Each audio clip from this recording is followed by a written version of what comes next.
your coach and the pioneer of Vision Total Football Kenya, and one of the number one soldiers in the fight and the liberation of our Kenyan football. Today, I want us to confront the issue of betting companies and how our Kenya Football Federation is promoting betting in Kenya and betting for underage. I want to say this.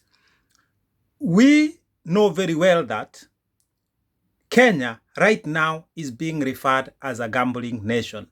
We know that the government is working so hard to try and sort the issue of betting, especially among the youth.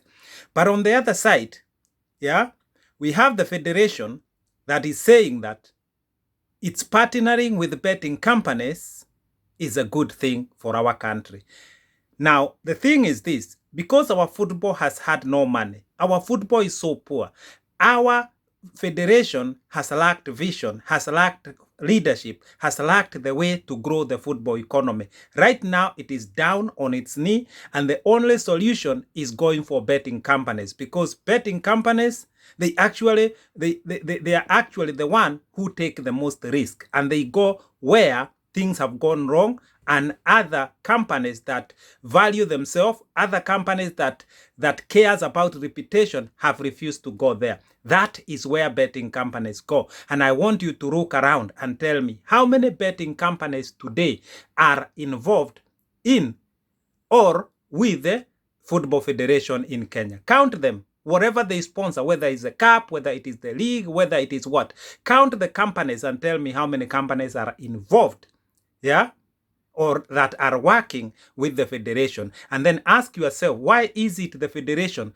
cannot find a sponsor who is outside betting company to sponsor the federation? And please don't tell me about the Star Time and the Star Time broadcasting deal, because that has only come as a result of FKF hijacking the Kenyan Premier League. So I want you to focus on the federation. Now, I want you to tell you this. An investigation has been done by UK in Nairobi, and it has found that 14 years of age are betting in betting shops in Nairobi. The investigation was out some time ago, and please believe me, Kenyan children 14-year-old are betting in gambling shops. And you know how much the government is trying to fight this trend. Now, that relation of the betting company and the federation, it is in fact promoting gambling within our Kenyan football. And in the long run, we are going to cry about it. Our country is going to suffer so much.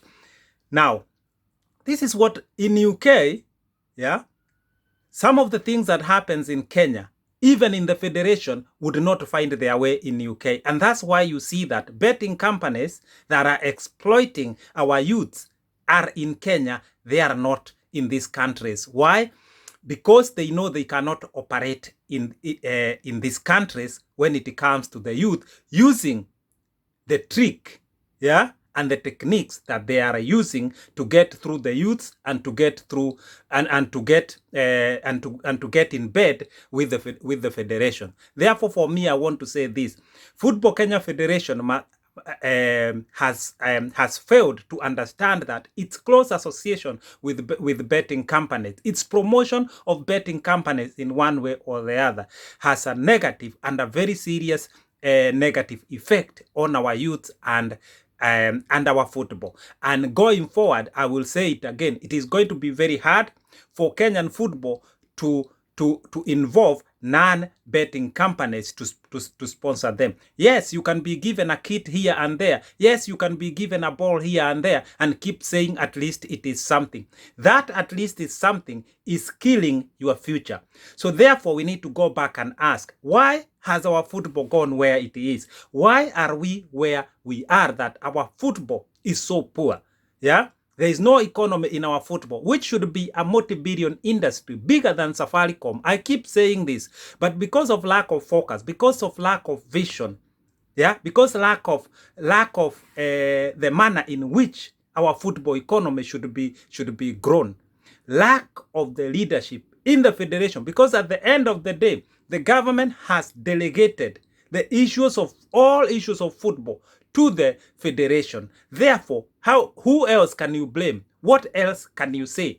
Now, in this country, in UK, yeah, CS for Sport resigned last year because of this issue of betting in of betting in Kenya, which is being done by even UK companies in Kenya, and she felt that the government of UK is not doing enough to protect Kenyan children, and she resigned. She left her job, CS for Sport, just because of that. So this is how gambling within youth is taken serious, in Europe. And gambling by Kenyan youths is now becoming an issue of international concern. And yet we have our football federation in bed with all the betting companies in the country, and even attracting more and more, even going to a point where the federation is promoting betting companies directly or indirectly. Wakenya wenzangu, we need to care about our youth. We need to know the problems that we are going to face in the future through these bettings that are happening. Listen to Kenyan TVs. People are concerned. Youths are affected. Youths are getting depressed. Suicide rate is going high among the youths. And yet, the federation, is fronting betting companies, promoting them, and going across the country promoting betting companies. This is a serious issue, and people within Kenyan football circle must think and rethink, and understand that betting companies, and their purported sponsorships are affecting our youth.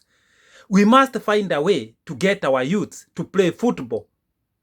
We must find a way to make our football economy grow. We must find a way to get proper leadership in football. We must find a way to make this football industry a multi-billion economy, because that is what it is. That is what it is. Therefore, being given peanuts here and there by betting company, promoted by the federation, and now the federation putting our entire Kenyan football, in this serious danger going forward, is very bad. Right now, the trend across the world, football governing bodies are turning down sponsorship from betting companies because of the consequences that are attached to that in the future. Therefore, today I want to say this. In Nairobi, underage are betting. The government knows that, and the government of Kenya is serious about it, and there are laws, that have been put in place to stop that. But it is still happening in those shops. Investigation has come out, and the shops themselves, they know it.